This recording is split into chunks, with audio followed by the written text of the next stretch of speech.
Basketball Talk Pro.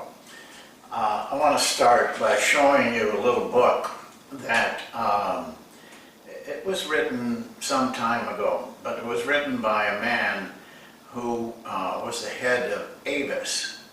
At that time, Hertz just dominated the car market. And this man who wrote this book took over Avis and made it a very profitable company, but never reached as high as Hertz. His slogan was simple: we work harder. His idea was, we'll come in second, but we'll still be very profitable. And he turned that company around. Well, he wrote this book called Up the Organization. Kind of a bold book. It is literally 1 to 2 pages at the most of sayings, and then he explains it. He literally changed how organizations do business, and he did for me.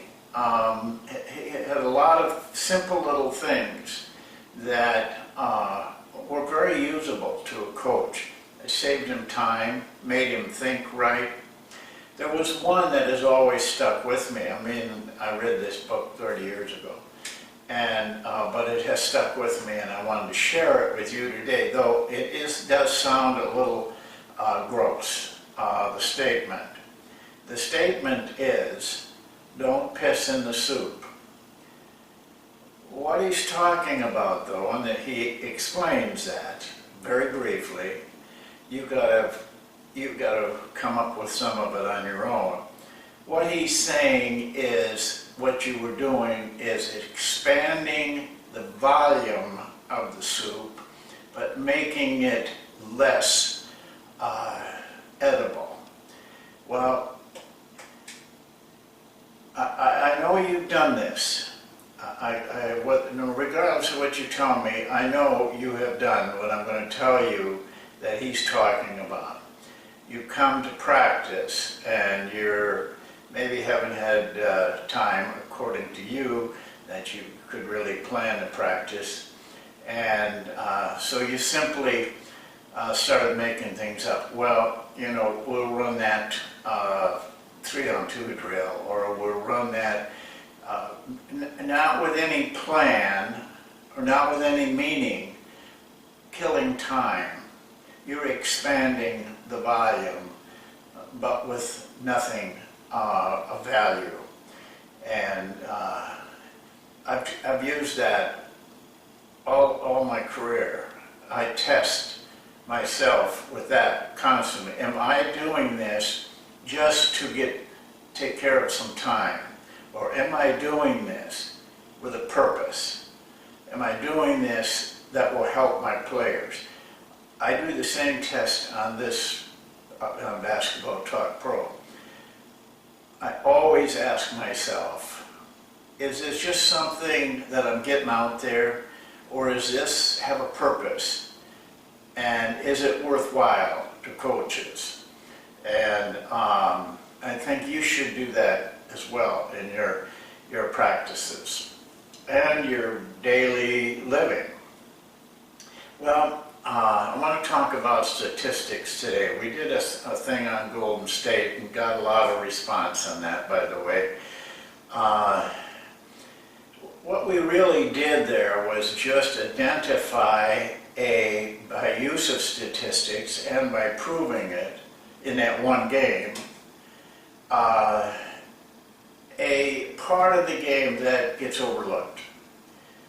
Obviously by the media, the fans, but a lot by the coaches, and a lot by coaches that are running their teams. 2 simple little things: cutting and passing. Makes a big difference. Now they're going into Game 7 tonight, but if you watch, and I'm quite sure they'll be at the top of their game, you will see that they're getting baskets off of cuts. That would surprise me if they are not getting what we showed, about 1/4 of their points off of simple improvisational cuts. So, you know, statistics are really just a tool, and I did a segment on this where I said tools are toys. Because a lot of the things I see, the use of statistics are really toys, fun things, cool things to know, but not of any value to a coach and to a team. But there are things that are very valuable, and if you want to think of statistics as a tool for you, they're not going to make you a better coach. You have to do that yourself.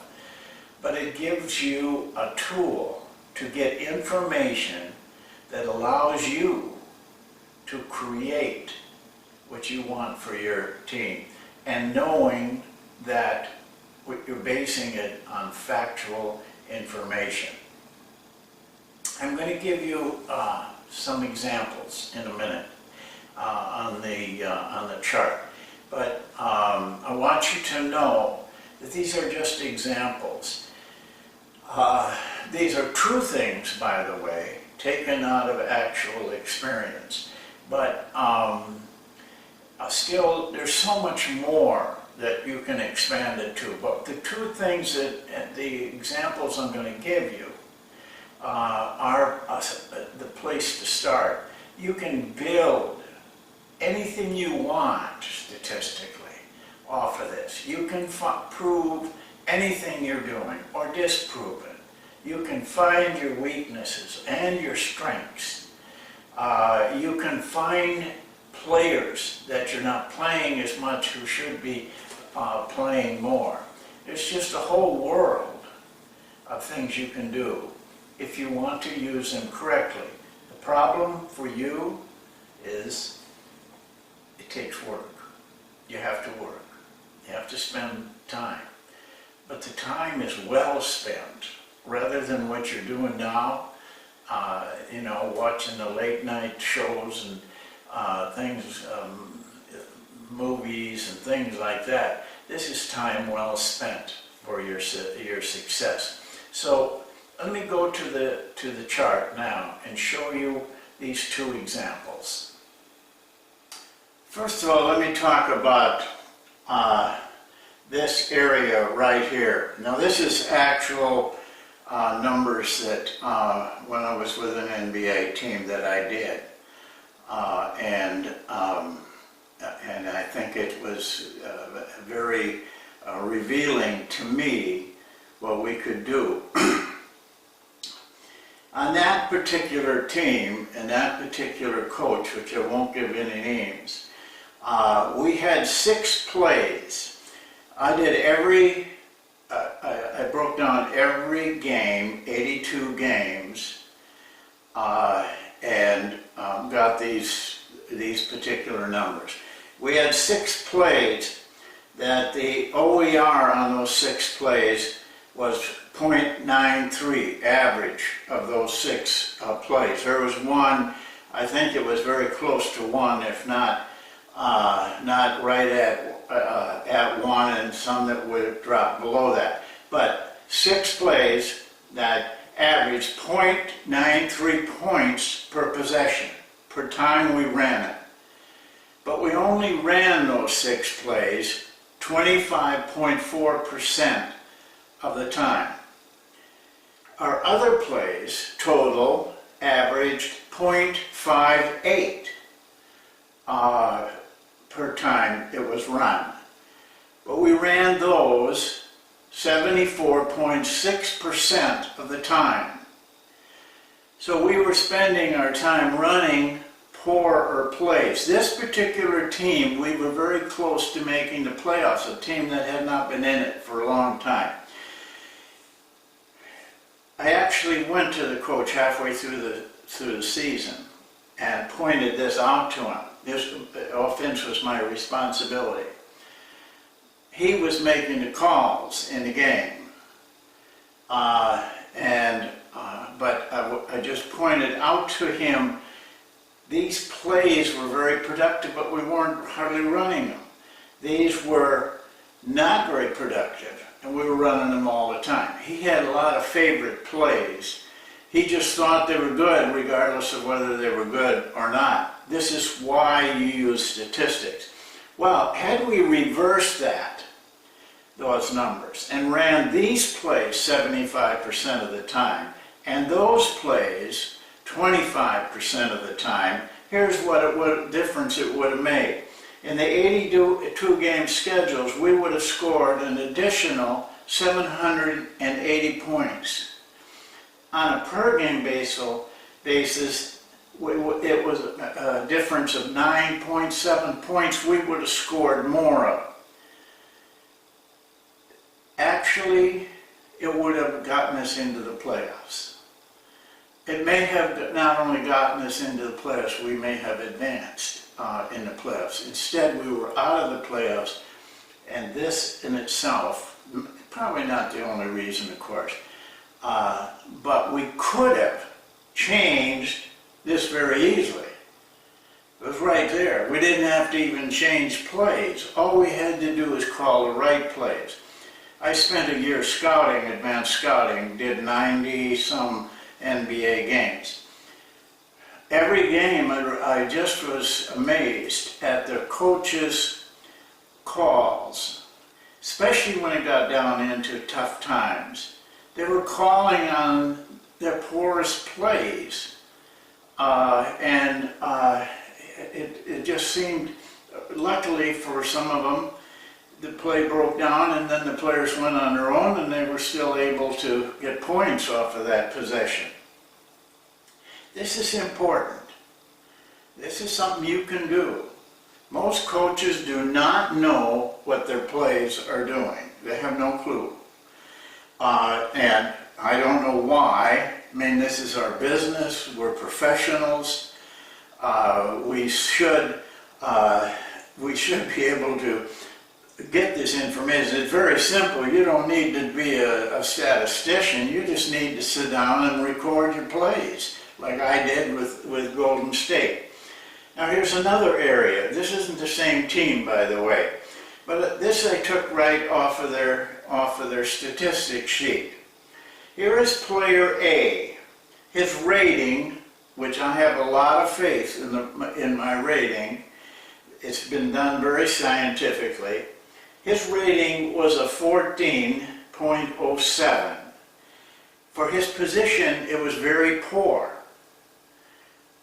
But he was playing 1,257 minutes in 63 games. He was averaging just under 30 minutes a game.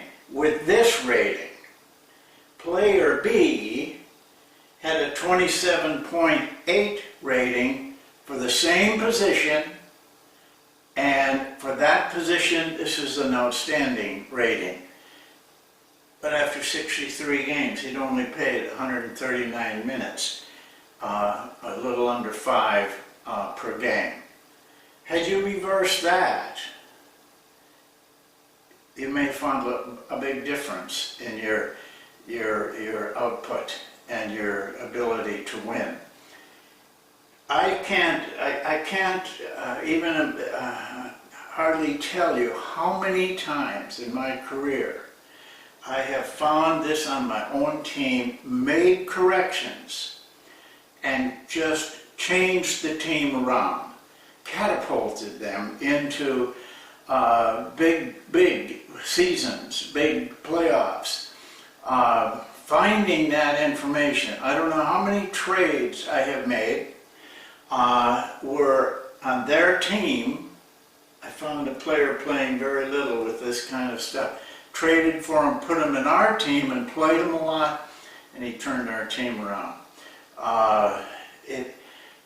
This is information that I'm talking about can help you, but you got to do the work. This is not hard because it's right on the box score.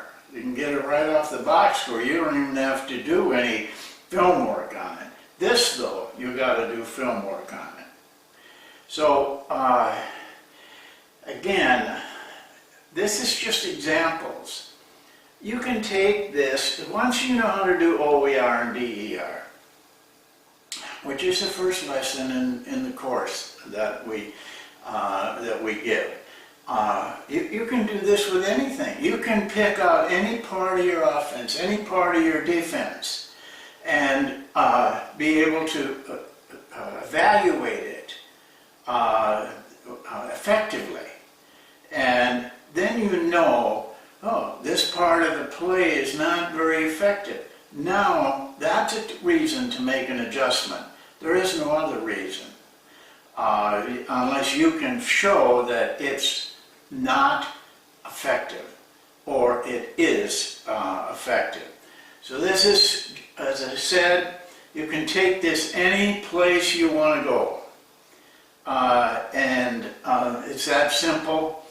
It just takes you to turn on that video and watch it intelligently with a pad at least and a pencil and keep track of things. And then you can come up with your own OER and DER. You can find out what's really working, like Golden State. I don't know that there's many people that without that information would agree with what I feel about it. But we have information, and I'm getting more information by doing more films. That's all it takes, and it can change your coaching. Well, watch the game tonight. It should be a great game, and I'm assuming you're watching this on Sunday, and so you'll see a lot of things. You can learn a lot of things by watching games, but really watch them and really study them. Don't just sit there and eat popcorn and do whatever you do, but get into the game. Thank you, and we'll see you next time.